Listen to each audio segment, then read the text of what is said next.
Mon thème de ce soir, c'est sur la crainte de l'Éternel, qui est le commencement de la sagesse.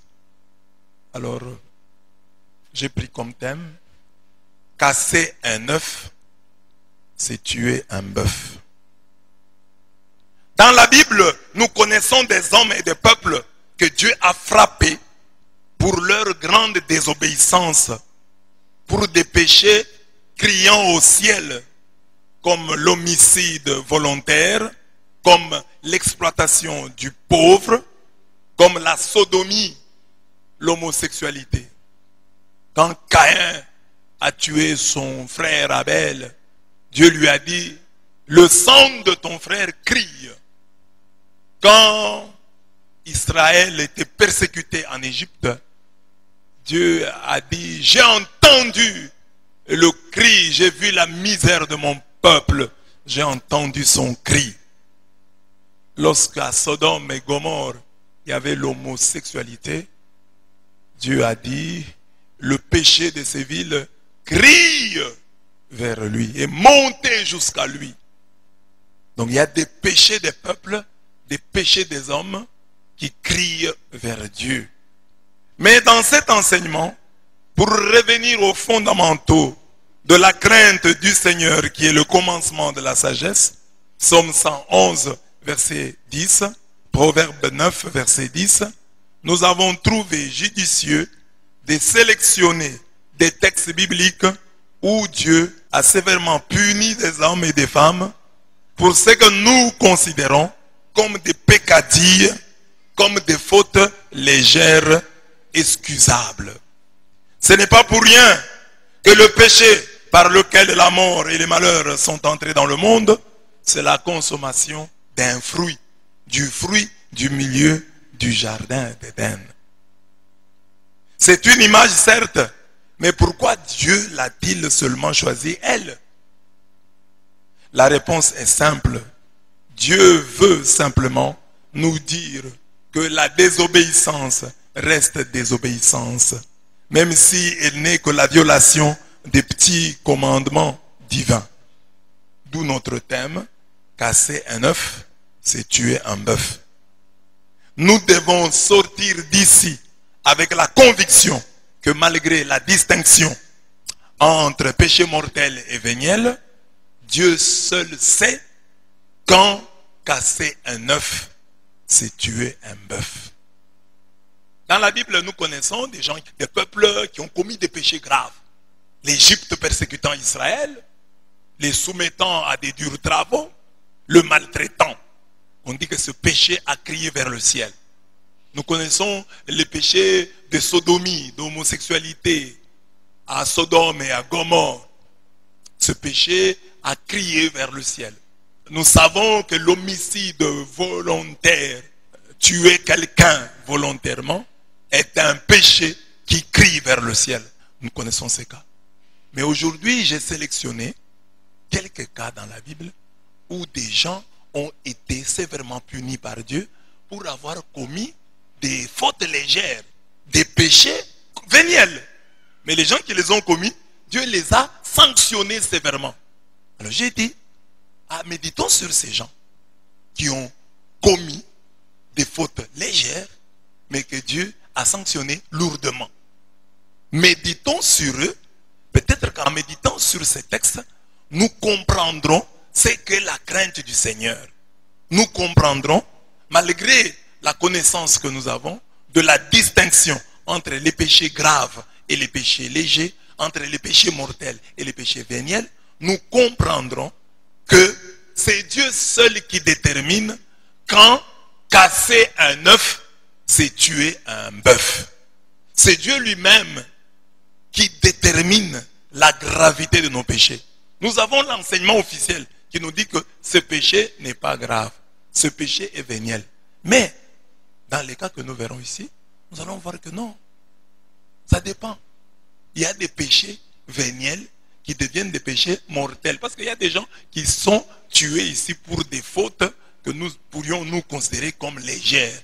Nous nous étonnons même quand Dieu les sanctionne. Pourquoi Dieu a-t-il sanctionné cet homme? Qu'est-ce qu'il a fait?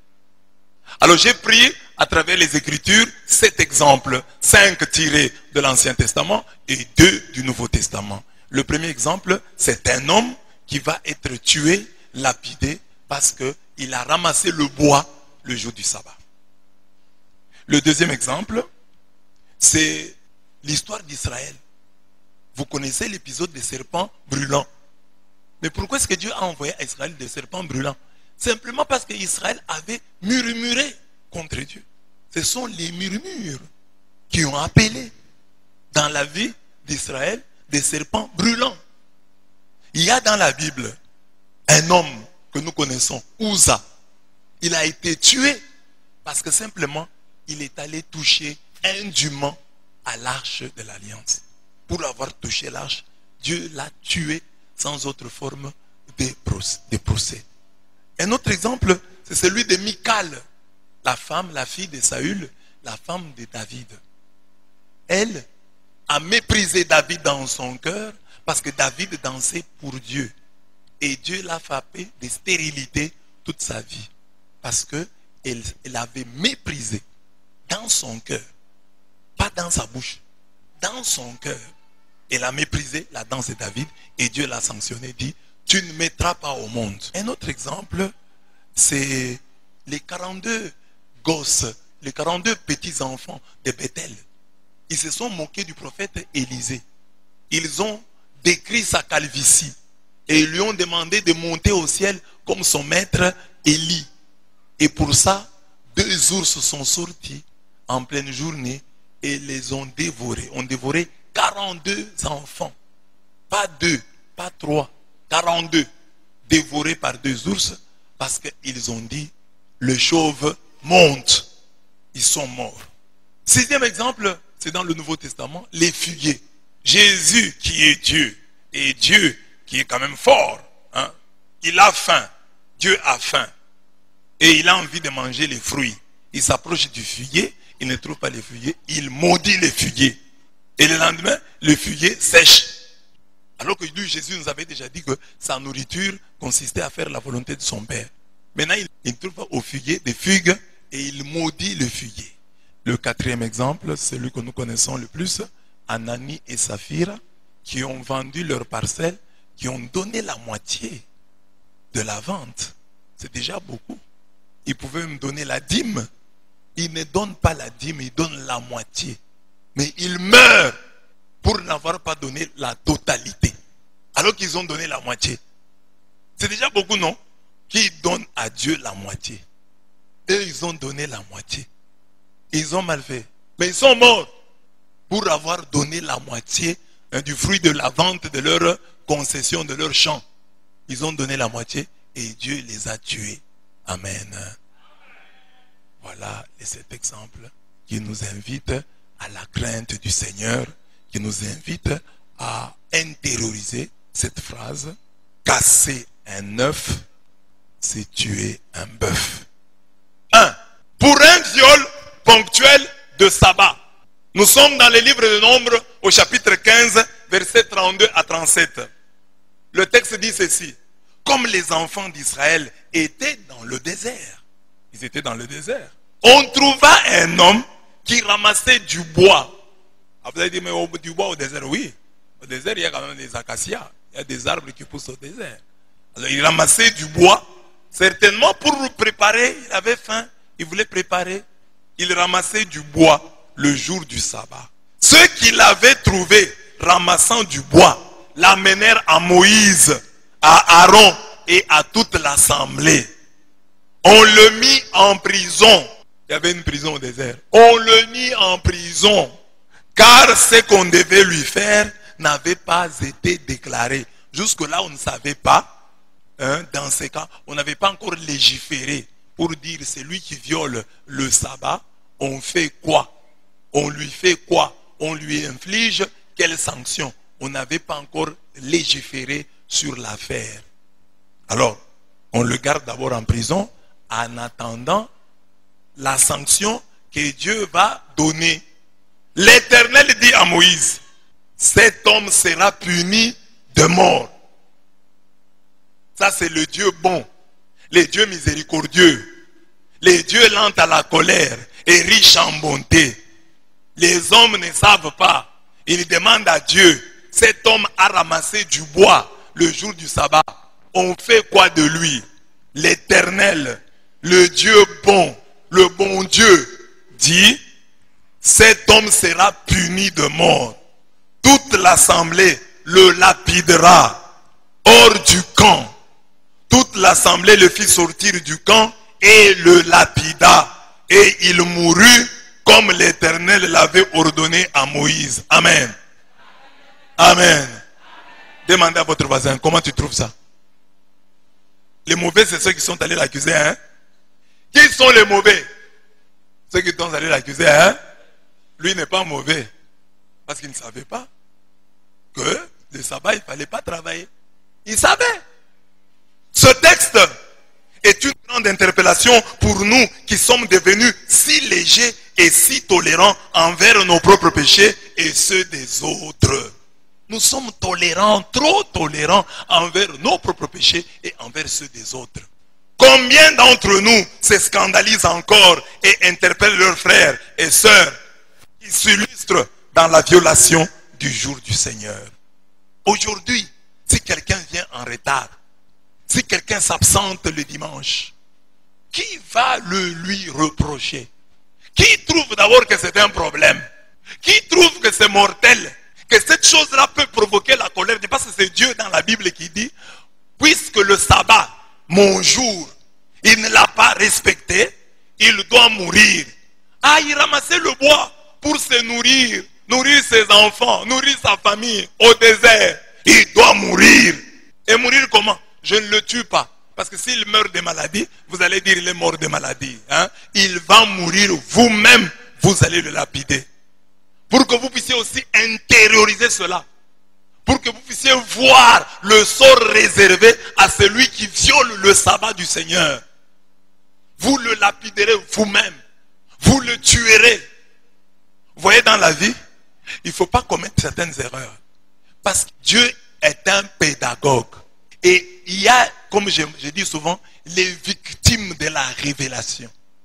Dieu peut t'utiliser hein, pour donner une leçon aux autres. Nous sommes là aux premières pages de la Bible. Hein, et Dieu utilise cet homme-là. Il est lapidé par ses propres frères pour leur dire, il ne faut pas faire ça. Il ne faut pas que Dieu t'utilise toi comme matériel didactique. Que dans les années à venir, les gens pour apprendre la crainte du Seigneur puissent te citer un exemple. Vous voyez tel, il avait fait ceci et Dieu l'avait puni comme ça. Évitez, parce que ce qui lui était arrivé risque de vous arriver. Quand Dieu vous utilise comme matériel didactique, vous êtes déjà mort. Et les gens étudient sur vous, sur votre cadavre, sur votre tombe. Vous êtes déjà mort, vous n'êtes plus vivant. Hein? Et même si vous êtes vivant, vous n'êtes plus totalement vivant. Parce que Dieu peut prêcher à partir de votre maladie. Vous êtes têtu, Dieu vous frappe d'une maladie incurable. Comme ça, les gens apprennent à partir de vous qu'on ne se moque pas de Dieu. Dieu ne doit pas vous utiliser, vous, comme matériel didactique pour enseigner aux gens des choses dures. Pour enseigner aux gens à respecter sa parole. Cet enfant s'est joué de sa mère. Bon, je vais le punir afin que les autres aient du respect pour leurs parents. Non! Cet enfant est voleur. Je vais le punir afin que les autres apprennent que le vol est mauvais. Cet homme est un aventurier. Je vais le punir afin qu'à partir de lui, les autres hommes apprennent à abandonner cette vie de voyer, cette vie de péché. Cet homme meurt car le jour où il cherchait du bois pour pouvoir se préparer quelque chose à mettre sous la dent était le jour du Seigneur. Mais il est lapidé pour cet acte ponctuel car rien ne prouve qu'il avait cette habitude. Rien ne prouve que c'était son habitude. Il a commis cet acte de manière ponctuelle. Une fois, on l'a attrapé, on l'a lapidé, il est mort. Et il sert aujourd'hui des leçons pour nous. Mon Dieu, pour si peu, tu tues un homme par lapidation. Pour si peu, papa. Cette intransigeance divine nous dit, ne craignez pas c'est pour vous mettre à l'épreuve que Dieu est venu. Pour que sa crainte vous demeure présente et que vous ne péchiez pas. Pourquoi Dieu fait ça? Ce n'est pas pour que vous viviez tout le temps dans la crainte. Dieu le fait pour vous mettre à l'épreuve. Pour que sa crainte, pas une crainte folle, non. Pour que sa crainte, c'est-à-dire la peur de le perdre, la peur de se retrouver loin de vous, que cette peur puisse vous habiter. C'est pourquoi il fait ça. Combien de chrétiens ont encore peur de perdre le Seigneur, de perdre l'amour de Dieu? Ah, si je fais ça, Dieu peut me tourner le dos. Nous tous, nous sommes tellement convaincus de la miséricorde de Dieu que nous faisons n'importe quoi. Ah, Dieu va nous pardonner. Sa miséricorde est grande. Siracide dit, si tu crois en la grandeur de sa miséricorde, crois aussi en sa justice. Hein? Il va te frapper. Pour que sa crainte vous demeure présente et que vous ne péchiez pas. Exode 20, 18 à 20. Ne vous y trompez pas. On ne se moque pas de Dieu. C'est qu'un homme aura sémé, il le moissonnera. Galates 6, 7. Après la lapidation de ce violeur de sabbat, Dieu va dire à Israël de se faire de génération en génération une frange au bord de leurs vêtements, un cordon bleu sur cette frange au bord de leurs vêtements. Il leur dit, quand vous aurez cette frange, vous la regarderez et vous vous souviendrez de tous les commandements de l'Éternel pour les mettre en pratique. Et vous ne suivrez pas les désirs de vos cœurs et de vos yeux pour vous laisser entraîner à l'infidélité. C'est l'enseignement que Dieu dégage. Il dit, voilà, vous voyez, vous venez vous-même, sous mon ordre, de lapider votre frère qui a violé mon sabbat. Alors je veux maintenant que, à vos habits, vous mettiez des franges, hein, des bandes bleues qui vous rappelleront que vous devez respecter, mettre en pratique mes commandements. Vous ne devez pas suivre les désirs de vos cœurs. Vous ne devez pas suivre les désirs de vos yeux pour vous laisser entraîner à l'infidélité. Pour avoir violé le sabbat, il meurt, oui. Lapidé par ses propres frères. Je pense que même ses enfants, même les membres de sa famille, l'ont lapidé parce qu'on a demandé à toute l'assemblée de le lapider. C'est comme ça qu'on faisait en Israël. L'enfant qui avait manqué du respect à son père était lapidé. Son propre père aussi lui jetait la pierre. Pour que sa crainte vous demeure présente et pour que vous ne puissiez pas pécher. Ayez peur. Si vous n'avez pas peur de l'enfer, parce que c'est loin, hein, vous voyez que l'enfer est lointain, ayez au moins peur de perdre l'amour de Dieu. Ayez peur que Dieu ne vous tourne le dos. Dieu tenait, hein, à ce que vous puissiez écouter cet enseignement. Parce que tu peux être un enfant de Dieu, tu commences à venir seulement à l'église pour que Dieu te donne, pour que Dieu t'aide, pour que Dieu te protège. Et tu ne viens pas à l'église pour te remettre en question. Où est-ce que j'en suis avec la crainte envers mon Dieu? Je crains encore Dieu. Si tu ne crains plus l'enfer, parce que l'enfer est lointain, crains de perdre Dieu, crains de t'éloigner de lui. Parce que s'il s'éloigne de toi, c'est très dangereux. Déjà là, il est avec toi, d'une certaine manière. Mais si tu approfondis encore tes péchés, mais il est un peu avec toi là, mais regarde comment ça ne marche pas. Mais maintenant, s'il te tourne le dos, quand il est avec toi à contre-cœur, là, il dit, bon, c'est mon fils, je le garde quand même, bon, il a quand même des petites choses qui les fait de bien pour moi. Bon, je reste quand même à ses côtés, bon, je les garde quand même. Dieu dit, bon, c'est mon enfant, bon. Alors maintenant, s'il te tourne le dos, parce que maintenant qu'il est avec toi, mais à contre-cœur, pour la gloire de son nom, par attachement à son alliance, il dit, bon, j'avais promis, je reste quand même. C'est pour ça qu'il est là. Mais s'il est là comme ça ne marche pas vraiment comme tu l'aurais voulu. S'il te tourne le dos, qu'en sera-t-il de toi? Ne suivez pas les désirs de vos cœurs. Ne suivez pas les désirs de vos yeux. Il suffit qu'aujourd'hui, tu vois un habit, tu as envie de le voler et parfois tu le voles. Tu vois l'argent, tu as envie de voler, tu voles. Ça ne te dit rien. Ah, je vais me confesser. Tu vois une femme, ah, ça devient ma femme. Tu vois un homme, c'est mon homme. On te fait la cour, tu acceptes. Tu vois la fille d'autrui, tu fais la cour. Celle-ci accepte, tu fais la cour à une autre. Elle accepte encore. Tu te retrouves, tu en as 6. Les désirs de tes yeux, les désirs de ton cœur. Tu ne crains plus Dieu. Tu ne te poses plus la question de savoir, est-ce que Dieu est content de ce que je fais? Est-ce que Dieu est content? Mais ici, notamment, Dieu insiste sur le respect de son jour. Le jour du sabbat, le dimanche, pour nous. Est-ce que c'est pour toi le jour du Seigneur? C'est vraiment le jour du Seigneur. Le jour du je dois être à la maison de Dieu. C'est le jour du Seigneur. Ce n'est pas le jour pour nettoyer les habits. C'est le jour du Seigneur. C'est le jour de Dieu. Au moins les dimanches, hein, le jour où Dieu te préserve du péché. Non, non, les dimanches quand même. Des autres jours ici, je pêche, mais les dimanches, le jour du Seigneur. Amen. Amen. Dis à ton voisin, au moins le jour du Seigneur. Dis-lui, au moins le jour du Seigneur.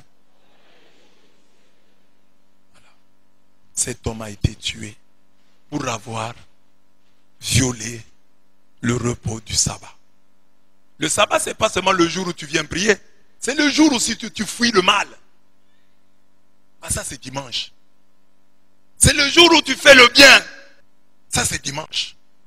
Je ne peux pas quand même me chamailler. Je peux quand même créer des problèmes à mon père. Je ne peux pas quand même énerver mon papa. C'est dimanche. C'est le jour du Seigneur. Je ne peux pas quand même arriver en retard à l'église. C'est dimanche. C'est le jour du Seigneur. Ce n'est pas le jour où je dis je vais nettoyer mes habits. Non, c'est dimanche. Ah, je suis arrivé en retard parce que j'ai nettoyé les habits. C'est le jour du Seigneur. Cet homme ramassait du bois. Ce n'est pas un péché. Il n'y a aucun texte à lui qui dit tu ne ramasseras pas le bois. Il faisait quelque chose pour sa subsistance, pour pouvoir se nourrir. C'était quelque chose d'utile pour sa vie. Mais toi, le jour du sabbat, le jour du Seigneur, tu commets le mal. Tu ne fais pas le bien. Tu énerves ton Seigneur. Voilà l'interpellation. La crainte du Seigneur commence par le respect pour son jour. Respecte, honore le jour du Seigneur. Amen. Amen. La Bible utilise un verbe fort. On dit sanctifie le nom du Seigneur. Les parents, on les honore. Dieu, on l'adore. Mais le jour du Seigneur, on le sanctifie. Le sanctifie, c'est-à-dire quoi? On le rend redoutable. C'est-à-dire, rends redoutable mon jour. Que mon jour soit redoutable. Crains mon jour. Peu. Pour des murmures de voyageurs affamés, pour si peu, Dieu va envoyer des serpents. Nous connaissons les textes qui parlent des serpents brûlants et qui parlent du serpent d'airain, les serpents de bronze. Mais souvent nous oublions, pourquoi est-ce que Dieu avait envoyé ces serpents? Le texte dit que c'est parce que le peuple affamé avait parlé mal de Dieu et de Moïse. C'est pour avoir parlé mal, pour avoir parlé contre Dieu, pas seulement Dieu, Dieu et Moïse, Dieu et son serviteur. Ils partirent de la montagne de Hor par le chemin de la mer Rouge pour contourner le pays d'Édom. Le peuple s'impatienta en route et parla contre Dieu et contre Moïse. Pourquoi nous avez-vous fait monter hors d'Égypte pour que nous mourions dans le désert? Car il n'y a point de pain, il n'y a point d'eau, et notre âme est dégoûtée de cette misérable nourriture. Alors l'Éternel envoya contre le peuple des serpents brûlants. Ils mordirent le peuple et il mourut beaucoup de gens en Israël. Nombre 21, 4 à 6. Les serpents les ont mordus, pourquoi? Parce qu'ils ont parlé contre Dieu et contre Moïse. Mais quand vous suivez la phrase, il ne cite pas Dieu, il dit pourquoi nous avez-vous fait monter hors d'Égypte? Il ne cite pas Dieu. Pour que nous mourions dans le désert. Car il n'y a point de pain, il n'y a point d'eau, et notre âme est dégoûtée de cette nourriture misérable. Bon. Il ne cite pas Dieu. Mais en disant, pourquoi nous avez-vous? Bon, les nous avez-vous, ça peut être Moïse et Aaron. Mais Dieu lui trouve, en parlant contre Moïse, ils ont parlé contre lui. Il y a des chrétiens ici qui sont célèbres, forts en murmure. Tu es à l'église. Dans cette église-là, on ne t'a pas obligé à venir prier. Tu viens de toi-même librement. Si tu t'absentes aujourd'hui, il n'y aura rien. Personne ne va détruire ta maison. Tu viens librement. Mais tu es assis dans les sièges, on parle, tu murmures. Regarde ici. Ils murmurèrent contre Dieu et contre Moïse. Et Dieu leur envoya des serpents brûlants. Il y a dans ta vie des serpents brûlants. Tu meurs de morsures des serpents. À cause de ta langue. Tu parles trop. Tu connais trop. Il y a des gens, quand tu les entends parler, tu dis, mais c'est eux qui devaient être les papes. Ils devaient être même des cardinaux. Ils connaissent tout. C'est le danger d'avoir été un ancien séminariste. Parce que les anciens séminaristes, ils se perdent. Mais il y a des gens qui n'ont jamais été au séminaire, mais qui ont des réflexes d'anciens séminaristes, ayant raté le sacerdoce. Ils connaissent tout. Les prêtres ne savent rien. Les prêtres commettent des erreurs. Eux qui savent tout là, on les a chassés du séminaire. Pourquoi tu n'es pas devenu prêtre? Jésus veut des disciples disciplinés. Des gens qui viennent à l'église pour apprendre. Des gens, quand ils ont quelque chose qu'ils ne comprennent pas, ils vont poser la question. Tu n'es pas entré à l'église, donc on dit 1 plus 1 égale 2. Toi, tu lèves les doigts. C'est faux. C'est 3. Tu veux inventer tes mathématiques à toi? Ah non, c'est pas ça. Moi, je crois que ça peut être 3. Quitte l'école. Va commencer ton école à toi, où on va dire 1 plus 1 égale 3. Mais notre école, là, nous, c'est 1 plus 1 égale 2. Combien de fois à l'église tu as murmuré? Ah, mais ça va être trop dur. Il visait quelqu'un, il fallait que quelqu'un entende cette parole dans cette dureté-là pour qu'il puisse se convertir. Est-ce qu'on a dit que cette dureté t'était adressée? Dieu a parlé durement à quelqu'un. Dieu lui-même sait à qui cette parole était adressée. Toutes les paroles qui sortent ici dans l'enseignement ne sont pas tes paroles. Dieu a des cibles. Quand il prêche, il dit ça, je vise tel. Ça, je vise tel. Mon enfant tel, lorsqu'il va écouter ça, ça va le réveiller. Ça va le révolter. Ça va l'aider à se révolter contre Satan. Mais toi, ce n'était pas ta parole, tu t'es fâché. Ah non, ça, il a blessé les gens. Quels gens? Toi, tu es venu ici pour les gens? Ils t'ont élu? Tu es leur représentant? Tu es leur député? Ça blesse les gens, c'est pas bien. Faut pas dire ça. Toi, tu connais beaucoup, hein? Et parfois, on trouve quoi? Des petits garçons, des adolescents, des gens qui ne connaissent rien à la vie. Toi, tu as quelle expérience? Tu connais quoi? Tu as déjà fait quoi dans ta vie? Et tu es sûr que tu auras 29 ans? Tu mourras 27 ans, petit. Tu mourras 32 ans. Respecte les gens qui ont vécu plus que toi. Tu vas comme quelqu'un qui a 70 ans. Ah, respecte-le. 80 ans, respecte-le. 50 ans. Qu'est-ce qui te dit que tu arriveras à 50 ans? Tu fêteras ton jubilé de 50 ans, toi? Tu es sûr? Va au cimetière, hein? Tu trouveras des gens qui sont morts à 32 ans, à 28 ans, à 27, à 26, à 25. Il y a des serpents brûlants dans ta vie. Et peut-être qu'il y aura des serpents brûlants. Dieu n'interviendra pas pour dire tous ceux qui seront mordus qu'ils regardent. Non. Mais avant que Dieu ne dise ça, certains étaient déjà morts. Les serpents de bronze est venu après. Certains étaient déjà morts. Dans ta vie, un malheur peut t'attaquer. Avant qu'on trouve le remède, tu es déjà mort. Ah, on va me soigner. Avant le remède, tu es mort. Ah, est-ce que moi je dois parler ici? Je dois parler? Non, je me tais. Je m'étais. Il faut choisir dans la vie. Les gens contre qui parlent. Moïse qui vous libère. Vous étiez des esclaves en Égypte. Il vous libère. Pour une petite fin passagère, vous déplacez le langage. Vous commencez à parler. Moïse devient bête. Vous êtes plus intelligent que Moïse. Moïse qui parle avec Dieu. Vous voulez parler avec Dieu? Vous avez mangé la manne. Vous avez appelé manne. Elle vous avait étonné. Elle était intéressante. Vous l'avez admirée. Vous l'avez appréciée. Maintenant, puisque vous vous habituez à la manne, vous commencez à dire, cette nourriture misérable. C'est ça l'homme. Quand on te fait du bien, on te fait du bien, on te fait du bien, tu t'habitues au bien et la manne devient nourriture misérable. C'est ce que j'ai prêché ici. Tu as un grand frère, il a un salaire de $500. C'est comme si lui donnait par jour près 15$. Mais il t'a déjà donné $50. Tu vois ça? Prends $50, achète une robe. Et tu dis au grand frère, ça c'est tes payes. C'est combien de jours de travail pour lui? C'est 3 jours. 15, 15, 15. Plus 5 de travail pour toi. Donc ça fait 3 jours qu'il s'est réveillé le matin. Il s'est lavé. Il est allé au travail pour toi. Il est revenu pour toi. 3 fois il est allé au travail pour toi. Et toi tu dis, $50 c'est quoi? $50 c'est quoi? Ah, c'est peu. Et puis un jour tu l'avais. Ah, tu dis ça pour tes $50 là que tu m'avais donné. Pour les $50 là. Amen. Quand on t'a fait du bien, apprécié. Donc la manne, oh la manne là, c'est devenu une misérable nourriture. Misérable nourriture qui t'a aidé, qui t'a nourri. Et comme je vous l'ai dit souvent, vous ne savez pas la viande, le riz, le foufou qui vous a donné cette jour-là. Oh, j'ai un bon bras. Mais c'est peut-être la viande du mercredi qui a été déterminante pour te donner cette jolie joue que tu as. Si tu n'avais pas mangé mercredi, tu n'aurais pas cette joue.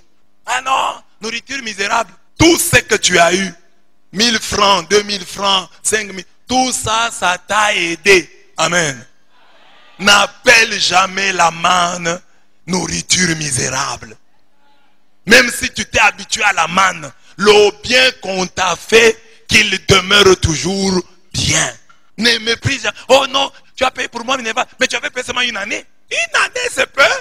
Pourquoi est-ce que les autres n'avaient pas payé pour toi? Et c'est ça que j'ai dit ici, le malheur d'avoir des jeunes ou des chrétiens qui demandent un peu partout. Les gens qui demandent partout là ne sont pas reconnaissants parce qu'ils disent, bon, même s'il ne m'avait pas donné, tel m'aurait donné. D'ailleurs, quand il m'avait donné là, ce n'est pas son argent que j'avais utilisé l'argent qu'on m'avait déjà donné par l'autre là. Lui m'avait donné les jeudis, mais l'autre m'avait donné les lundis. J'avais déjà payé à l'école. Lui, quand il est venu me donner avec son argent, je n'ai pas payé les minervales, avec son argent, j'ai payé les cacahuètes. Quand toi tu lui dis, j'ai payé pour toi les minervales, oh, quel minerval? Ton argent là, j'ai payé avec les cacahuètes. C'est toi, le bienfaiteur, qui dit dans ton cœur que ton argent a servi au minerval, aux frais académiques. Mais la personne que tu as aidée sait que ton argent a servi à l'achat des cacahuètes. C'est ainsi que toi tu vas dire, je t'ai payé les minerval. Quel minerval? Quel minerval? C'est l'oncle qui a payé. Toi, c'est l'argent que tu m'avais donné là. J'ai acheté les cacahuètes. Amen. Pour des murmures de voyageurs affamés, on le voit, les serpents brûlants sont la punition que Dieu infligea à son peuple pour avoir murmuré contre lui et son prophète. Faisons remarquer que ce peuple qui murmure est affamé et est en route depuis bien longtemps. On peut comprendre, bon, ils sont fatigués, c'est pourquoi ils ont murmuré. Dieu ne pouvait-il pas comprendre ce qui poussait ce peuple à parler, à murmurer contre lui et contre son serviteur? Dieu ne pouvait-il pas comprendre que ce qui poussait ce peuple à parler, à murmurer contre lui et contre son serviteur, c'était le poids du voyage et de la faim? Ah, Dieu peut nous comprendre, hein? C'est la fatigue, c'est la faim qui nous a fait parler. Dieu a dit, que ce soit la fatigue, que ce soit la famine, que ce soit la, je ne sais pas quoi, vous serez mordus par des serpents et un bon nombre d'entre vous vont servir de matériel didactique à la postérité. Cet événement, les gens en parleront en 2022 pour inviter les gens à être reconnaissants. Parce que les murmures sont les signes de l'ingratitude. Quand chez vous, à la maison, enfants, vous murmurez contre vos parents, vous êtes des ingrats. Parce qu'aujourd'hui, vous n'avez pas eu la viande. Mais les jours où vous avez eu la viande, vous avez fait quoi pour vos parents? Aujourd'hui, vous n'avez pas bien mangé. Vous murmurez. Mais les jours où vous avez bien mangé, qu'avez-vous fait pour vos parents? Avez-vous construit pour eux des maisons? Avez-vous vraiment fait leur honneur? Ah, aujourd'hui, on n'a pas bien mangé. Ah, vous commencez à murmurer. C'est manquer de reconnaissance. Parce que vous ne savez pas ce que papa et maman ont fait. Comment ils se sont dépensés pour que vous puissiez manger le peu que vous voyez là. Parfois, il y a des jours où vous mangez bien. Vous ne dites même pas merci. Ou vous dites un merci de rien du tout. Sans reconnaître les sacrifices de vos parents. Les murmures contre Dieu sont la preuve que nous ne sommes pas sûrs de lui. Quand quelqu'un murmure contre Dieu, il n'est pas sûr de lui. Il ne lui fait pas confiance pour son avenir. Et c'est très grave. Sans la foi, il est impossible de plaire à Dieu. Quand tu murmures, tu as perdu confiance. Et lorsque tu n'as pas la foi, tu ne peux pas plaire au Seigneur. Hébreux 11:6. Lorsque voulons nous excuser pour ce que nous considérons comme peccadille, comme petit péché, comme faute légère, lorsque nous voulons nous excuser, le Seigneur nous dit, je vous l'ai dit en vérité, tant que le ciel et la terre ne passeront point, il ne disparaîtra pas de la loi un seul iota ou un seul trait de lettre jusqu'à ce que tout soit arrivé. C'est lui donc qui supprimera l'un de ses plus petits commandements et qui enseignera aux hommes à faire de même sera appelé le plus petit dans le royaume des cieux. Mais celui qui les observera et qui enseignera à les observer, celui-là sera appelé grand dans le royaume des cieux. Matthieu 5, 18 à 19. Donc, les plus petits commandements, on les enseigne aux autres. Comment? En parole, bien entendu, mais surtout en acte. Comment est-ce que dans une église, les chrétiens deviennent-ils médiocres? Imaginez ici, vous êtes venus ici, vous arrivez chaque fois à l'église, vous trouvez l'église remplie. Tout le monde déjà en place. Et premier jour, c'est vous les retardataires. Deuxième jour, c'est toujours vous les retardataires. Troisième jour, c'est toujours vous les retardataires. Vous allez vous corriger. Mais quand vous venez à l'église, vous voyez des mamans qu'on considère, qu'on cite en exemple. On les a cités en exemple ce dimanche-là. Vous étiez là. Là, ça, ce sont les mamans modèles. Vous arrivez vous un jour avant et cette maman vient après vous. Et elle vous a enseigné d'une certaine manière que mon fils, on peut venir en retard à l'église, ça ne fait rien. Ma fille, on peut venir en retard à l'église, ça ne fait rien. On peut venir en retard à la répétition. Vous avez enseigné aux autres à violer les plus petits commandements. Pas peut-être par vos paroles, mais surtout par votre comportement.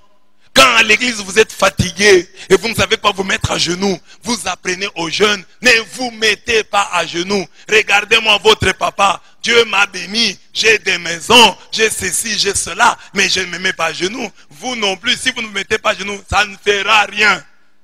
Vous leur enseignez indirectement par votre comportement qu'ils ne doivent pas respecter les plus petits commandements. Oui, on ne vous a jamais surpris en flagrant délit d'adultère. Vous n'avez jamais volé, dévalisé une banque. C'est vrai, papa, vous êtes saint sur ce point-là. Mais le plus petit commandement, comment se signer, comment prier, comment communier, vous confessez. Quand les jeunes viennent à l'église le samedi et ils voient un papa se confessant, ils voient leur papa se confessant, ils voient leur maman se confessant, leur grande sœur se confessant, ça les interpelle. Mais quand ils voient la grande sœur ne se confesse pas, le papa ne se confesse pas, la maman, ils disent, ben alors ça c'est pas grave, mon père ne le fait pas. Mais si tu trouves une église où tout le monde se confesse, tu te confesseras. Une église où tout le monde se met à genoux, une église où tout le monde communie vraiment avec piété. Amen, ça va t'aider. Une église où tout le monde respecte le protocole, ça va t'aider. Mais si tu viens là, tu trouves un ancien, on lui dit, et puis peut-être tu peux être toi, le protocole là, c'est toi le nouveau à l'église. Et tu prends un papa qu'on considère et tu lui montres la chaise. Le papa refuse en te grondant, en te menaçant. Il t'a enseigné qu'il ne faut jamais dans la vie respecter les protocoles. Si cet enfant-là grandit et que dans son église à lui, il ne respecte pas les protocoles, qui lui a appris à violer les plus petits commandements? C'est toi, papa, le jour où tu avais refusé d'obéir aux ordres, aux indications du protocole. C'est ainsi qu'au jour du jugement, nous serons surpris. Vous verrez toute une troupe, on dit, ce sont vos disciples. Comment ça? Ce sont vos disciples. Allez avec en enfer. Mes disciples depuis quand? Ah, ils suivaient ton exemple. Quand tu faisais du bruit à l'église, quand à l'église tu envoyais des messages, ils voyaient. Quand à l'église tu appelais, quand tu sortais pour faire des appels, quand à l'église tu avais tout le temps en main le téléphone, ils voyaient. Ce sont tes disciples, ils ont suivi ton mauvais exemple. Quand à l'église tu dormais, ils te suivaient, ils t'imitaient. Tu ne faisais aucun effort pour même lutter contre ça. Ils voyaient ça et ils ont suivi ton exemple. Tu ne sais pas le nombre de gens que tu influences négativement. Amen. Quiconque observe toute la loi mais pêche contre un seul commandement devient coupable de tous. En effet, celui qui a dit tu ne commettras pas d'adultère a dit aussi, tu ne tueras point. Or, si tu ne commets point d'adultère, mais que tu commettes un meurtre, tu deviens transgresseur de la loi. Ce qui est grave, c'est l'adultère. Oh, les autres péchés, murmurer, c'est rien. Parler contre un homme de Dieu, c'est rien. Parler contre la grâce, c'est rien. Parler contre la manne, c'est rien.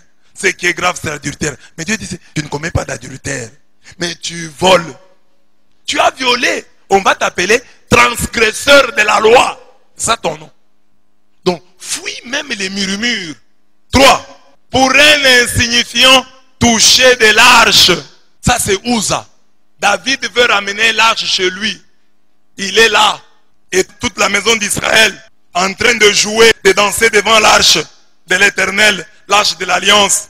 Uza étendit la main vers l'arche de Dieu et la saisit. Pourquoi? Parce que les bœufs la faisaient pencher. Uza a cru que l'arche allait tomber. Il est venu au secours de l'arche de Dieu. Il était bien intentionné. Il ne l'a pas fait de mauvaise foi. Il a volé au secours de l'arche. Mais qu'est-ce qui arrive? La colère de l'Éternel s'enflamma contre Uza. Et Dieu le frappa sur place à cause de sa faute. Uza mourut là, près de l'arche de Dieu. David fut irrité de ce que l'Éternel avait frappé Uza d'un tel châtiment. Et ce lieu a été appelé jusqu'à ce jour Peretz Uza. Parce que Dieu avait fondu sur lui. Uza a peur que l'arche de Dieu ne puisse tomber. Il touche à l'arche sans mauvaise intention. Et Dieu le frappe, il meurt.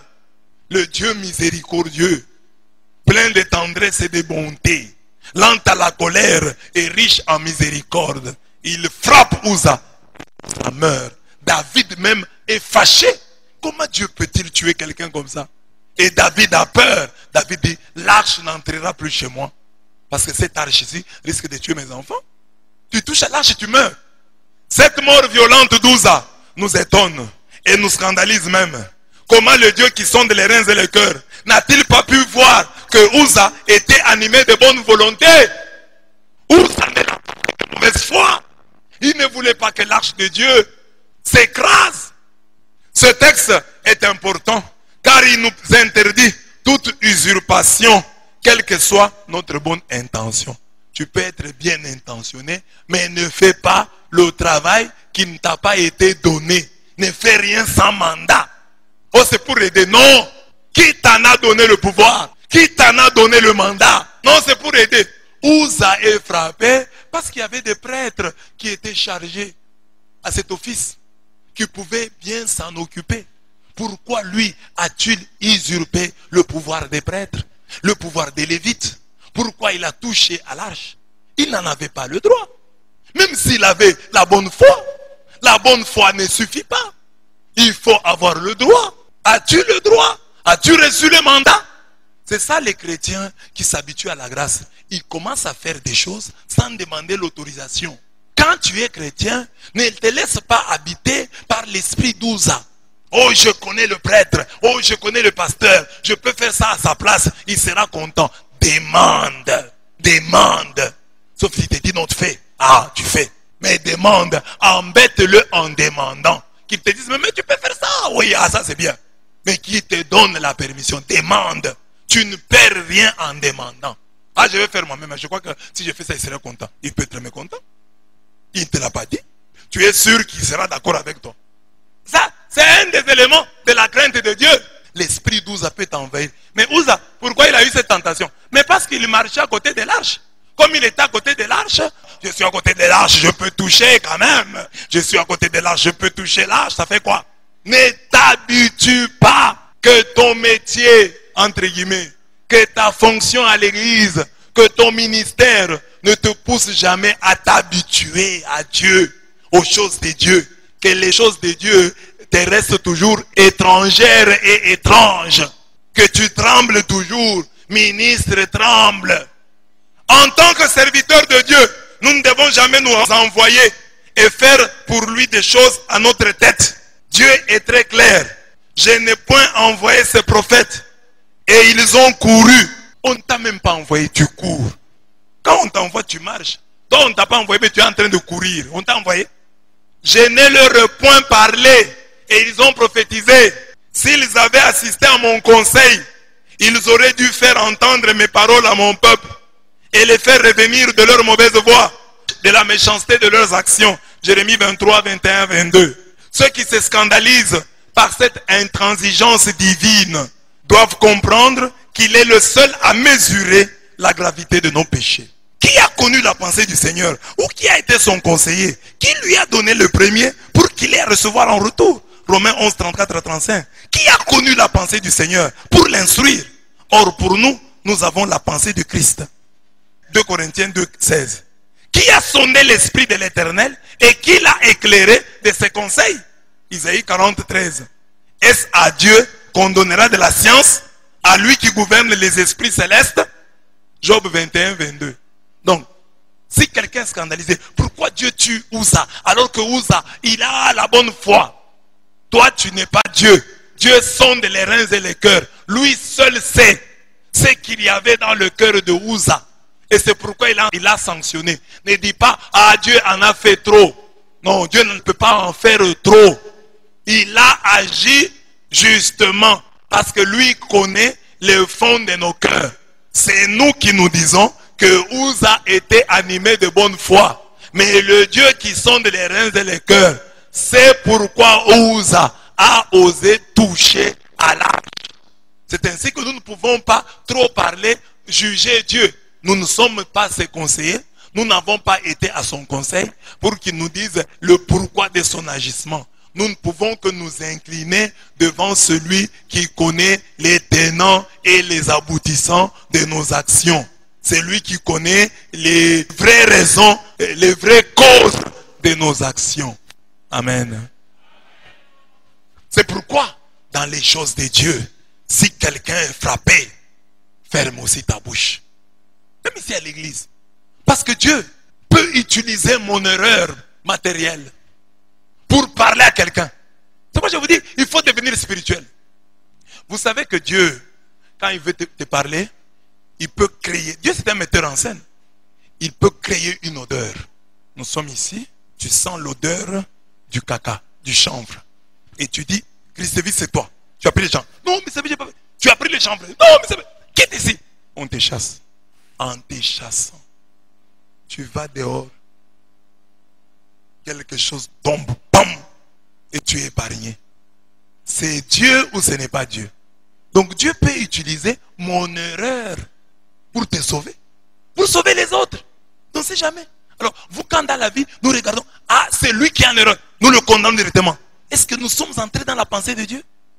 Il y a des jeunes ici qui, dans leur enfance, ont volé de l'argent et on a frappé leur petite soeur, leur petit frère. Maintenant, tu grandis aussi. Tu es à l'école, on vole l'argent et toute l'école dit c'est toi. Quelqu'un peut entrer là, non, c'est faux. Mais vous ne savez pas, c'est Dieu qui règle les comptes avec lui. Pour ces mensonges-là, Dieu le punit enfin. Mais pour qu'elle entre là-bas, non, voilà. Laissez d'abord, vous ne savez pas Dieu. Il n'y a que Dieu qui sonde les reins et les cœurs.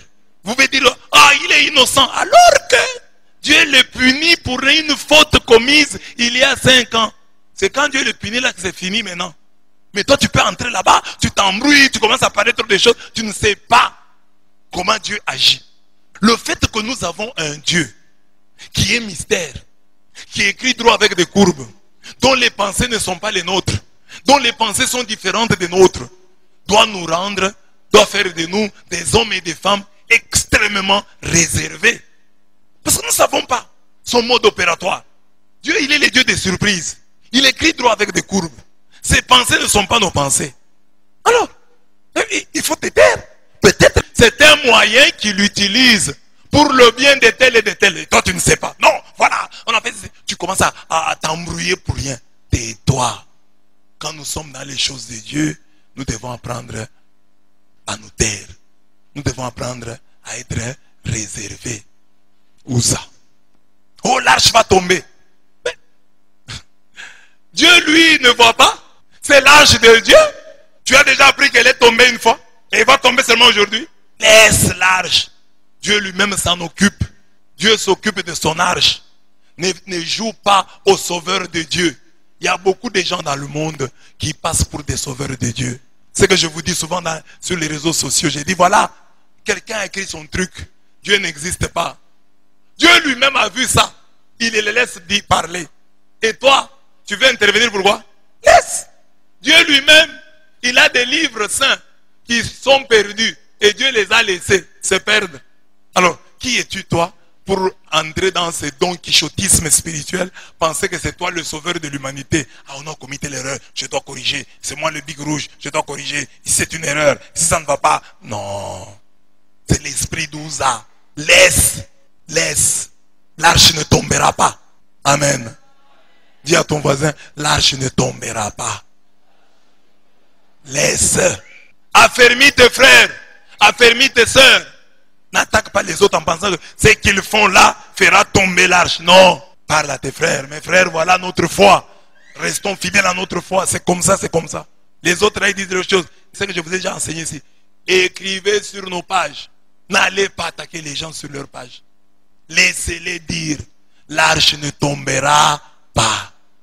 Nous, tout ce que nous devons faire, faisons comme David. Il dansait, il louait Dieu.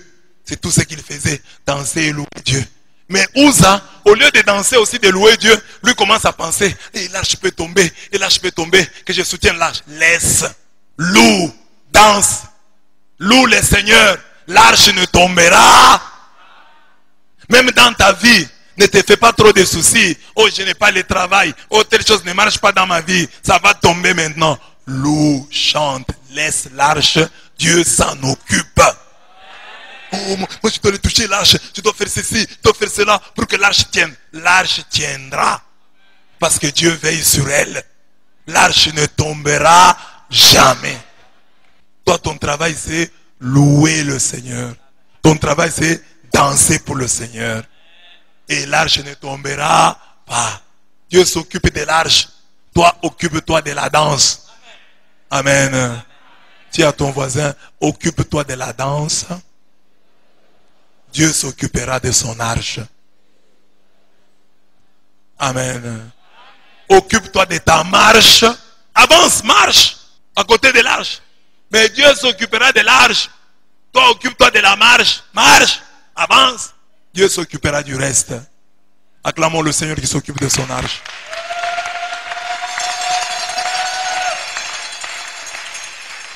N'oubliez pas le thème de notre enseignement.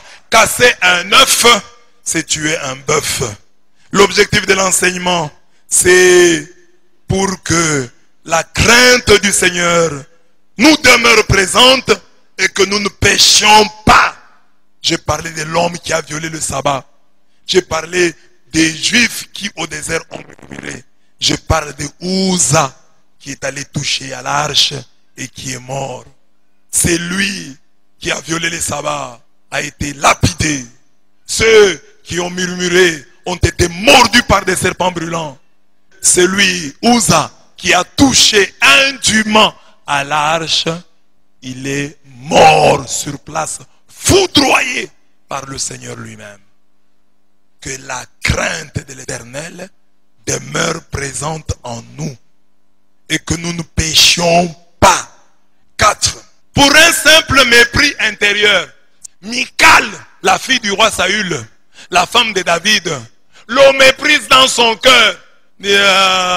Ça c'est quel roi? Est-ce que mon père dansait comme ça? Un roi qui danse comme ça, qui tournoie. Ça ce n'est pas un roi. Ne méprise pas la danse du roi. Est-ce que toi tu as dansé? Le roi danse et toi tu méprises sa danse. C'est ce que je disais ici. Il y a des chrétiens qui en savent long. Plus long que les prêtres. Ah mais sur les réseaux sociaux il ne faut pas répondre. Oh, dis-moi seulement de quitter. Parce que même si je ne réponds pas, on va m'injurier. Ah Mr. B, il ne faut pas répondre aux gens des églises de réveil. Toi tu connais beaucoup hein? Quand je suis devenu prêtre là, Dieu t'a demandé. Dieu est venu te consulter. Est-ce que tu veux que quand Blaise soit prêtre et tu avais dit oui? Oui, Seigneur il peut devenir prêtre mais que je le contrôle un peu. Quand je suis devenu prêtre, Dieu ne t'a même pas consulté, ni de près, ni de loin. La manière dont il conduit mon sacerdoce, tu ne sais ni de près, ni de loin. Ferme ta bouche. Occupe-toi de tes oignons, si tu en as. Oh, monsieur l'abbé, il ne va pas faire ça. Tu étais là quand Dieu m'a appelé? Tu connais mon ministère? Tu sais ce que Dieu attend de moi? Tu connais le fardeau que Dieu m'a donné? Ah, il ne faut pas faire ça. C'est ça. Michal, dans son cœur, elle méprise. Elle n'a pas dit.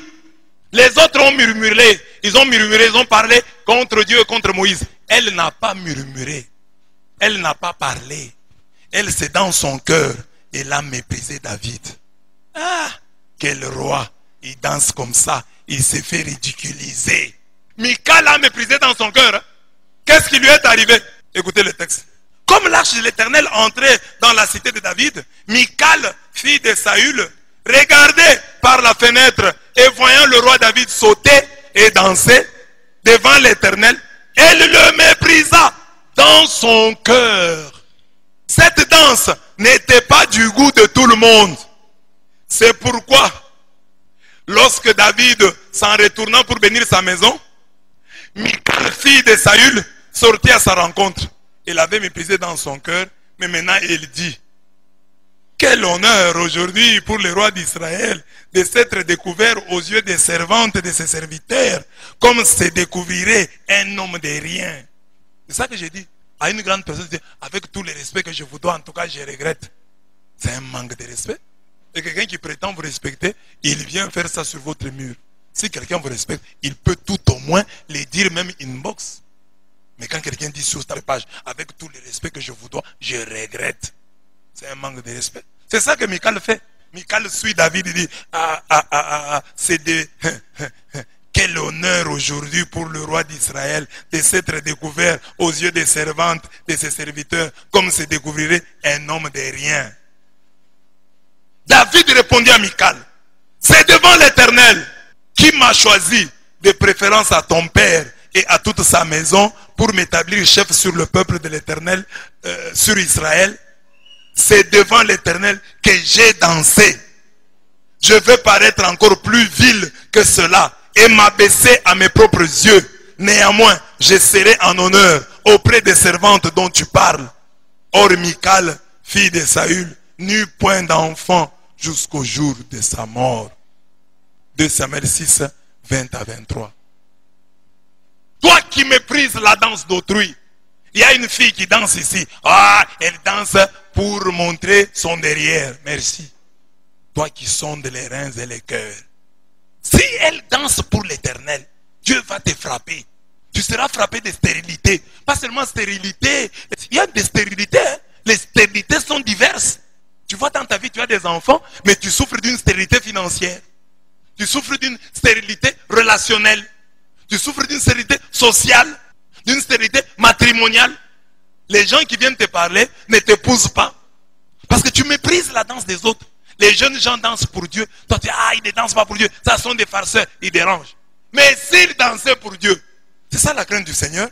De garder, de juger la danse d'autrui. On doit craindre Dieu jusqu'à ce point-là. Et dire: non, ça ce n'est pas une danse pour le Seigneur. Qui es-tu, toi, pour en juger? Qu'est-ce que tu en sais, pauvre mortel? Qu'est-ce que tu en sais? Ah, cette personne, ça ce n'est pas une bonne danse. La crainte de Dieu va jusqu'à ce point. Elle ne passe pas pour danser, elle passe pour nous montrer ses habits. Que ça soit vrai. Si c'est faux, c'est ton problème. Michal, sans enfant, pour avoir méprisé la danse d'autrui de David. Oh David, tu t'es ridiculisé, tu ne peux pas danser comme ça. David dit: c'est devant l'Éternel. C'est devant l'Éternel que moi j'ai dansé. Et j'ai dansé parce que l'Éternel m'a élevé. La place qui était la place de ton père, Dieu me l'a donnée. Que je refuse de danser, je danserai. Michal, fille de Saül et femme de David, devint stérile pour avoir méprisé en son cœur la danse de David à son Dieu. Notez qu'elle n'avait raconté la chose à personne.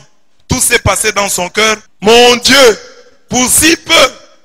Jésus nous explique au mieux la gravité des péchés intérieurs. Vous avez entendu qu'il a été dit aux anciens: tu ne tueras point. Celui qui tuera mérite d'être puni par les juges. Mais moi je vous dis que quiconque se met en colère contre son frère mérite d'être puni par les juges.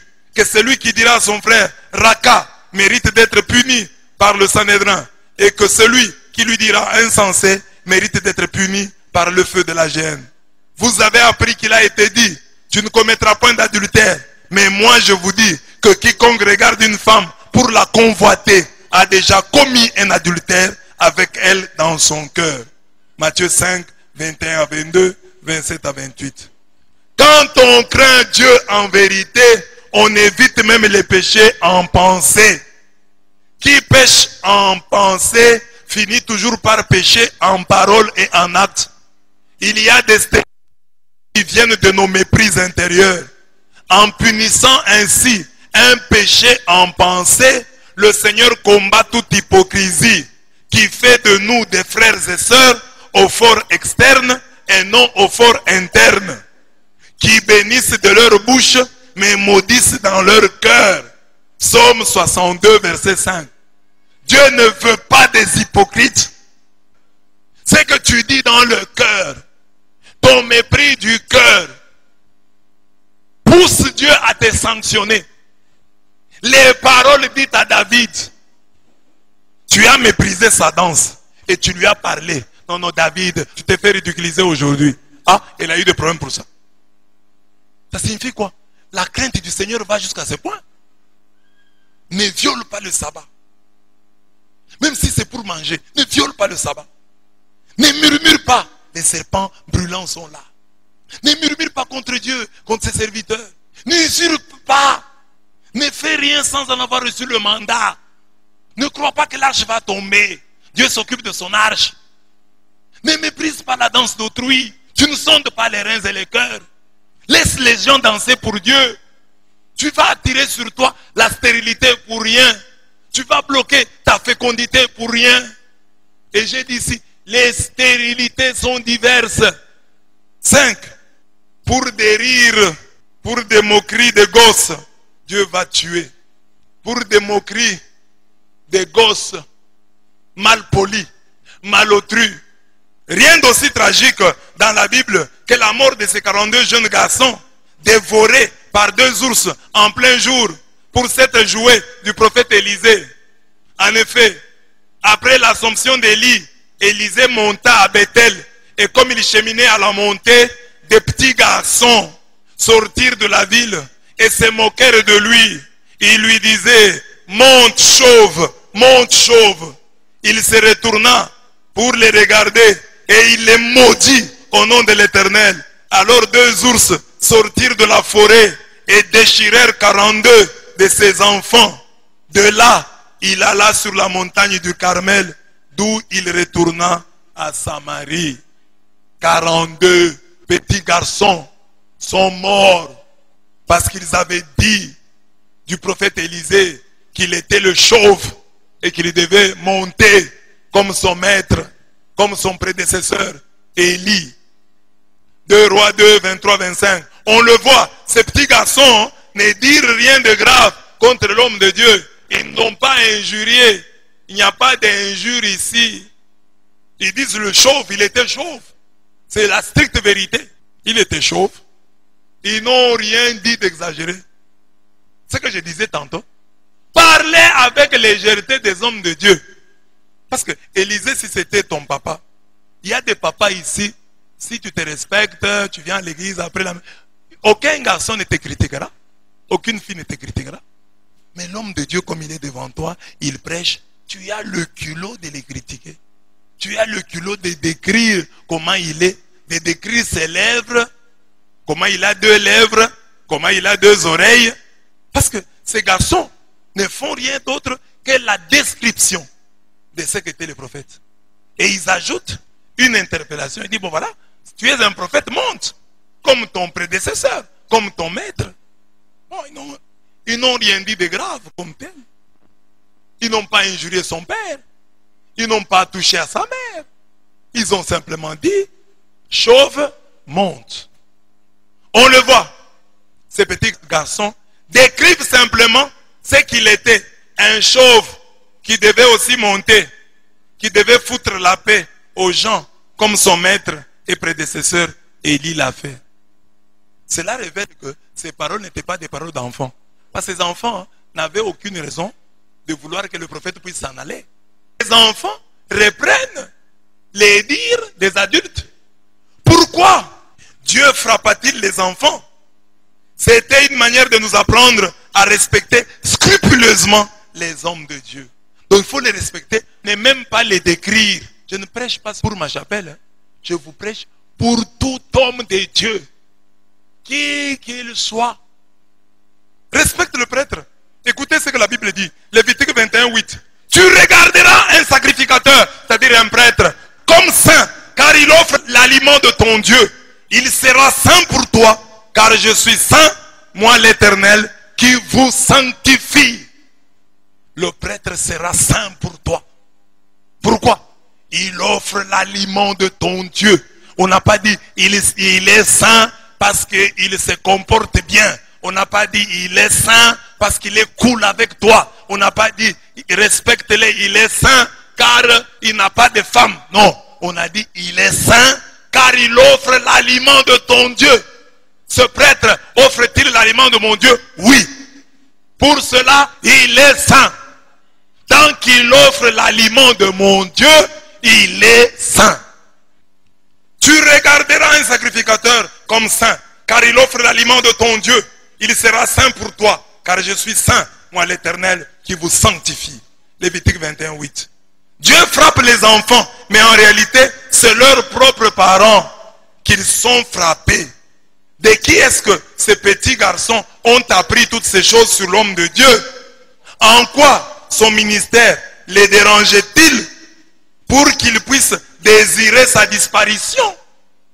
Ces petits garçons ne sont que la caisse de résonance de leurs parents. Ce sont des perroquets qui répètent les leçons apprises de leurs parents.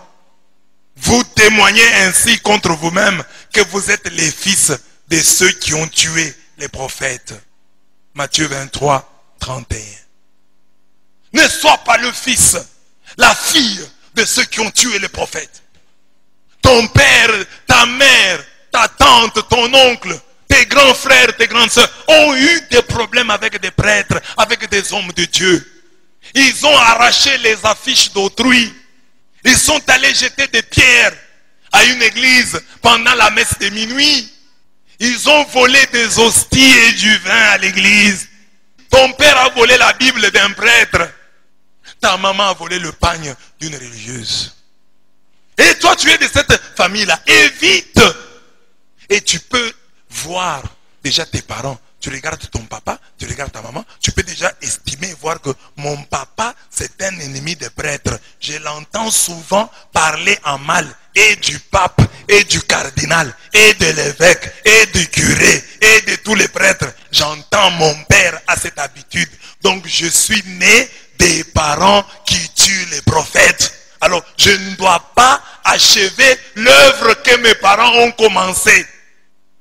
Tu as déjà entendu chez toi tes propres parents critiquer un prêtre, critiquer un évêque, critiquer le cardinal, critiquer le pape?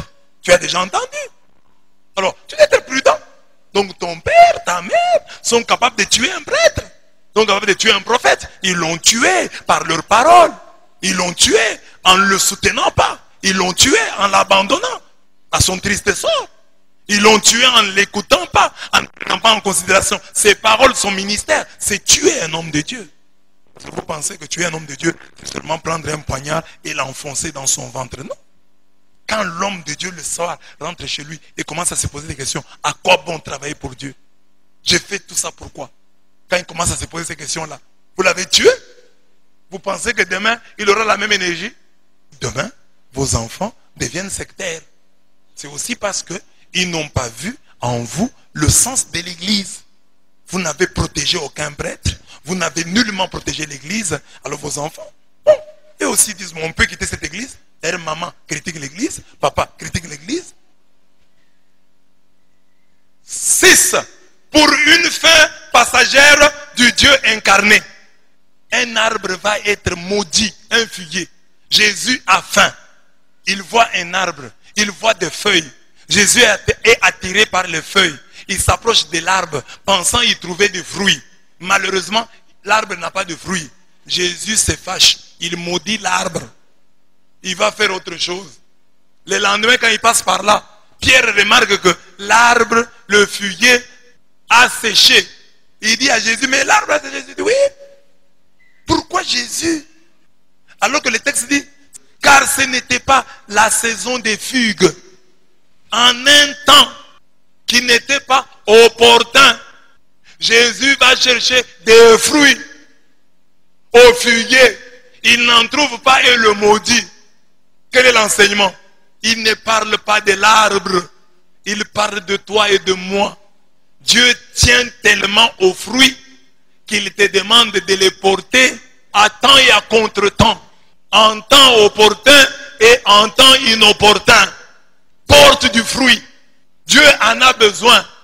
Les feuilles, c'est quoi? Les feuilles, ce sont toutes ces fonctions, toutes ces prières, tout ton engagement. Quand Dieu voit ton engagement, il est attiré par lui. Il s'approche de toi. Il dit non, Mishiba c'est un lecteur. Christevi est un lecteur. Il doit certainement avoir des fruits parce qu'il va à l'église. Enoch était à la messe. Enoch était à la prière, à la journée de prière des jeunes. Il doit certainement avoir des fruits et Dieu s'approche pour cueillir. Quand il vient, que ce soit la saison ou non, il faut porter du fruit. Dieu veut du fruit en temps opportun, en temps inopportun, en tout temps. Dieu veut que tu sois un arbre toute saison. Parce que tu es planté au bord des eaux. Au bord des eaux, c'est Dieu. Tu es planté au bord des eaux. C'est Dieu qui est représenté par les eaux. Tu es à côté de Dieu. Tu communies. C'est ça les feuilles. Tu communies. Tu écoutes la parole. Tu es près des eaux. Alors un arbre planté près des eaux doit absolument donner des fruits. C'est pourquoi Dieu dit, à celui qui a, on donnera. À celui qui n'a pas, on arrachera. Même ce qu'il prétend avoir. Amen. Amen. La colère de Jésus contre ces figuiers est en réalité une colère contre chacun de nous. Car le Seigneur veut que nous devenions des arbres toute saison. Décrit par ces textes. Heureux l'homme qui ne suit pas le conseil des impies, ni dans la voie des pécheurs ne s'arrête, ni au siège des railleurs, au siège des moqueurs ne s'assied, mais se plaît dans la loi de Yahweh. Mais murmure sa loi jour et nuit. Il y a des gens dans la vie qui sont là que pour se moquer des gens. Quand vous vous mettez avec eux autour d'un verre, ils vont se moquer de celui-ci, ils vont se moquer de celui-là, ils se moquent de tout le monde. Dieu dit, heureux l'homme qui ne s'assied pas avec les moqueurs. Tu t'assois avec qui? Et vous parlez de quoi? Vous moquez des gens? Tout le temps vous vous moquez des gens. On dit, heureux l'homme qui ne s'assied pas avec ces gens-là. Même en classe, tu as un groupe d'amis. Vous savez que c'est votre groupe-là, c'est un groupe de moqueurs. Quand vous vous asseyez, c'est pour critiquer telle fille, c'est pour critiquer tel garçon, c'est pour critiquer tel professeur, c'est pour se moquer de lui.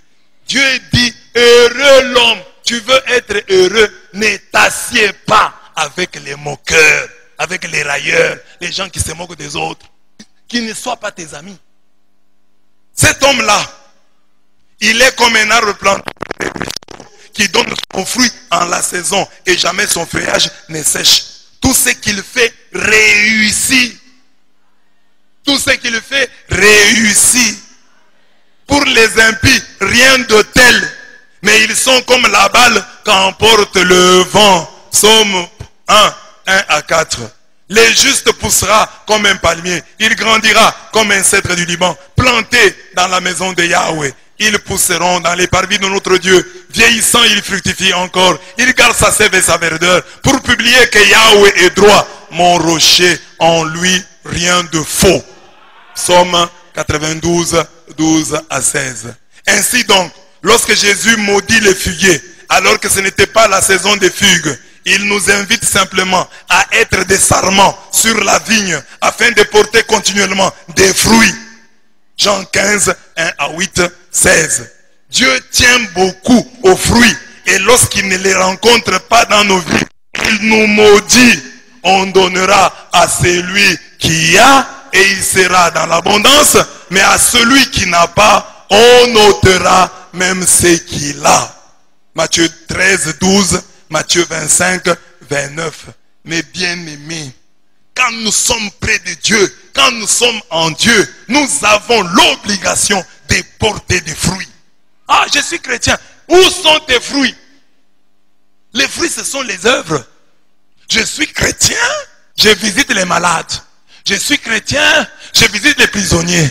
Je suis chrétien, je nourris les veuves, je nourris les orphelins. Je suis chrétien, je contribue à la construction de l'église. Je suis chrétien, je contribue à l'évangélisation. Je gagne les âmes, j'invite les gens. J'ai des œuvres. Mais tu es un arbre. Tu dis que tu es planté près des eaux. Tu dis que tu pries Dieu. Mais où sont les fruits? Jésus va voir les feuilles. Et ils vont l'attirer. Mais quand il va s'approcher de toi et qu'il ne va pas trouver les fruits, il va te maudire. Il va dire à celui qui a, on donnera. Tu as des fruits, on ajoute. Tu n'en as pas, on t'arrache même le peu là que tu prétendais avoir. Dans le champ de Dieu, dans les parvis du Seigneur, il faut porter des fruits qui demeurent. Il faut être plein d'initiatives pour ton Dieu. Pour ton Dieu, il faut faire ceci, faire cela. Faire ici, faire là-bas. Faire maintenant, faire demain, faire après-demain. Toujours et partout. Il ne faut jamais prendre des vacances spirituelles, des vacances apostoliques. J'ai beaucoup travaillé, je me repose maintenant. Je ne fais plus rien. Il faut toujours être actif, être à l'œuvre dans le champ du Seigneur. Travailler sans te lasser. Travailler sans cesse. Porter du fruit en abondance. Porter du fruit en permanence. Tu ne fais pas ça, Dieu te maudit. Ah, j'étais bien avant. Il y a des gens qui avaient des dons. Oh, moi, j'avais des songes. Si je dors, Dieu me montrait des choses. Maintenant, je ne vois plus rien. Oui, Dieu t'a arraché parce que tu lui as des feuilles, mais sans fruits. Dieu t'arrache, comme tu n'as pas de fruits. Il t'arrache les feuilles et tu sèches. Tu n'as même plus de feuilles. 7. Pour un tout petit mensonge sur l'argent, des gens sont morts. Je l'ai dit ici. Anani et Saphira, ils ont vendu leur concession. Et ils ont eu l'argent. Au lieu de donner la totalité, comme l'avait fait Joseph, Barnabé, eux ne font pas ça. Ils donnent la moitié. L'homme de Dieu, Saint Pierre leur demande, est-ce que c'est tout? Il dit c'est tout. Anani meurt. On va l'enterrer. Sans demander à sa famille, j'ai prêché ça plusieurs fois. Sa fille revient, on pose la question. Elle était de connivence avec son mari. Elle trompe pour ce mensonge-là, alors qu'elle avait donné quand même la moitié de l'argent. L'apôtre Pierre pouvait quand même comprendre qu'ils ont quand même donné la moitié. Mais ils sont morts. Il les a maudits. Il a dit, les gens qui ont enterré ton mari vont aussi t'enterrer. Et elle est aussi morte. Et on l'a enterrée. Sans aviser leur famille. L'église s'est occupée de leur enterrement. Pour dire quoi? Quand nous refusons de donner les offrandes, ce n'est pas une mince affaire. Pour nous, ça peut être, c'est rien. Mais les offrandes dans la Bible, Actes des Apôtres 5, les offrandes ont conduit un couple à la mort. Ah, ne pas donner les offrandes, c'est un péché véniel. Mais dans la Bible, les gens sont morts pour n'avoir pas donné les offrandes, pour avoir trompé Dieu en matière d'offrandes. J'ai prêché ce thème, casser un œuf, c'est tuer un bœuf. Pour t'interpeller, nous à craindre le Seigneur. La crainte de l'Éternel, c'est le commencement de la sagesse. Ce n'est pas parce que tu as fait, Dieu t'a pardonné, que c'est fini, tu peux continuer. Dieu te pardonne. Mais Dieu par moi, à travers cette parole, t'interpelle, dit abandonne le chemin que tu as pris. Tu ne crains plus Dieu. Dieu est devenu comme ton ami. Regarde ici dans cet enseignement. Les gens qui sont morts, les gens qui ont été punis, c'est pour des fautes que toi tu commets chaque jour. Des fautes que tu considères comme légères. Mais elles ont été fatales à ces gens de la Bible. Elles peuvent être aussi fatales. D'une manière ou d'une autre. Peut-être tu ne mourras pas physiquement aujourd'hui. Mais tu es déjà mort symboliquement. Tu es déjà mort spirituellement. Tu es déjà mort socialement. Tu es déjà mort matrimonialement. Tu es déjà mort financièrement. Tu es déjà mort de quelque manière. Chaque fois que nous refusons de donner à Dieu nos dîmes, nos sacrifices, nos prémices, nos offrandes, nos actions de grâce et autres libéralités, c'est Satan qui remplit nos cœurs et qui nous pousse à mentir à l'Esprit Saint. C'est ce que Pierre a dit à Ananie. Pourquoi Satan a-t-il rempli ton cœur que tu mentes à l'Esprit Saint et détournes une partie du prix du champ? Tu as menti. Satan a détourné ton cœur. Tu as menti à l'Esprit Saint. Quand tu avais ton bien, n'étais-tu pas libre de le garder? Et quand tu l'as vendu, ne pouvais-tu pas disposer du prix à ton gré? Comment donc cette décision a-t-elle pu naître dans ton cœur? Ce n'est pas à des hommes que tu as menti, mais à Dieu. Quand tu offres mal, c'est Dieu que tu trompes. C'est au Saint-Esprit que tu mens. Ils moururent, lui et sa femme. Mal offrir, c'est mentir à Dieu. C'est mettre l'Esprit du Seigneur à l'épreuve. C'est le tenter. Chercher à voir s'il est redoutable ou non. Quand tu offres mal, tu essayes de voir l'Esprit de Dieu est redoutable ou non. Nous savons que l'Écriture nous interdit de nous moquer de Dieu. Mais nous ignorons que cette phrase se situe dans ce contexte d'offrande. Que les disciples fassent part de toutes sortes de biens à celui qui lui enseigne la parole. Ne vous y trompez pas, on ne se moque pas de Dieu. Car ce que l'on sème, on le récolte. Qui sème dans sa chair, récoltera de la chair la corruption. Qui sème dans l'esprit, récoltera de l'esprit la vie éternelle. Ne nous lassons pas de faire le bien. En son temps viendra la récolte. Si nous ne relâchons pas, la récolte ne viendra que si nous ne relâchons pas. C'est pourquoi j'en profite pour remercier les papas de notre église. C'est parmi les choses que nous avons réussi ici. Les papas qui ont leur véhicule, les familles qui ont leur véhicule et qui les mettent à la disposition de la paroisse pour les transports des chrétiens. Dieu dit, vous moissonnerez si vous ne relâchez pas. On ne moissonne que lorsqu'on ne relâche pas. Tu fais le bien, persévère. Quand tu relâches, tu n'auras pas de salaire. Ne nous lassons pas de faire le bien. En son temps viendra la récolte si nous ne relâchons pas. Le couple Anani-Saphira a semé la mort et a récolté la mort. Mais c'est la finale de l'histoire qui doit le plus nous interpeller. Une grande crainte s'empara alors de l'église entière et tous ceux qui apprirent ces choses. C'était l'objectif de mon enseignement. Oh Dieu puissant, oh Dieu miséricordieux, c'est ce que je te demande pour cette église. Qu'une grande crainte s'empare d'elle, s'empare de tous ceux qui appréhenderont ces choses. Qu'une grande crainte s'empare de l'église. Qu'une grande crainte s'empare de l'église. Parce que tu peux mourir pour n'avoir pas respecté le sabbat. Tu peux mourir parce que tu as murmuré. Dieu peut t'envoyer des serpents brûlants. Tu peux mourir parce que tu as osé toucher à l'arche.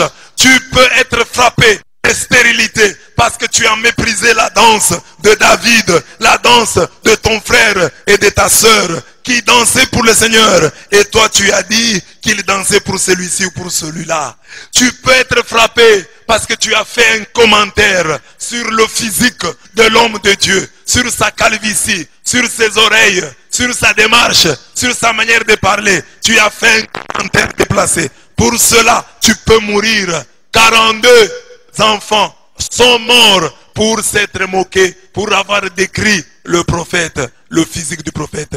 2 ours les ont bouffés. Oh, si tu ne produis pas de fruits, si tu es un chrétien infructueux, un chrétien stérile, Dieu peut te maudire comme il a maudit les figuiers stériles. Tu as des feuilles. Ce sont toutes ces grâces, tous ces enseignements dont tu es fier, dont tu parles, dont tu te glorifies. Oh, ce sont des feuilles. Elles attirent Jésus dans ta vie. Tous ces sacrements que tu as reçus, ce sont des feuilles qui attirent Dieu dans ta vie. Et quand Dieu s'approche de toi, il trouve que tu n'as pas de fruits. Dieu te maudit. Dieu te maudit. parce que tu es improductif. Lui qui a dit, à celui qui a, on donnera. À celui qui n'a pas, on arrachera, même ce qu'il prétend avoir. Et j'ai terminé en parlant d'Ananias et de Saphira. J'ai dit, aie peur de Dieu. Tu casses l'œuf de l'offrande, tu tueras le bœuf des grands commandements divins. Commence par ces petites choses. L'offrande, dans les livres des Actes des Apôtres, un couple, un homme et une femme sont morts pour avoir voulu tromper Dieu en matière d'offrande. L'offrande peut te tuer. L'égoïsme peut te tuer. Tu peux dire, ah non, moi j'ai fait ça depuis longtemps, je ne meurs pas. Qui te dit que tu es vivant? La mort est diverse. Elle est multiple. Tu peux mourir physiquement, c'est ce que tu sais. Mais tu peux aussi mourir spirituellement, financièrement, socialement, matrimonialement. Les morts sont diverses. Aujourd'hui, ayant écouté ce message, que la peur, que la crainte, une grande crainte s'empare de l'Église, s'empare de toi. C'est le lieu de nous poser des questions sur le niveau réel de notre crainte du Seigneur. Retenons qu'une foi sans crainte est une foi feinte. Quand tu dis je crois en Dieu, créateur du ciel et de la terre, et que tu ne le crains pas, tu te moques de lui, tu ne crois pas. Parce qu'il y a des gens dans la vie dont tu ne pourrais jamais te jouer. Un militaire ivre avec un fusil, tu ne te joues pas de lui. Mais celui que tu appelles éternel des armées, tu ne trembles pas, tu n'as pas peur, tu fais ce que bon te semble. Tu n'es pas un chrétien. J'ai dit, une foi sans crainte est une foi feinte. C'est une fausse foi. Celui qui craint vraiment Dieu s'est dit toujours que casser un œuf, c'est tuer un bœuf. Je peux dire que c'est rien, mais peut-être pour Dieu, c'est très grave. C'est plus que grave. C'est lui qui sonde les reins et le cœur. C'est lui qui connaît les intentions de mon cœur. Alors je peux penser que je casse un œuf, alors qu'à ses yeux, je tue un bœuf. Que Dieu bénisse sa parole dans nos cœurs.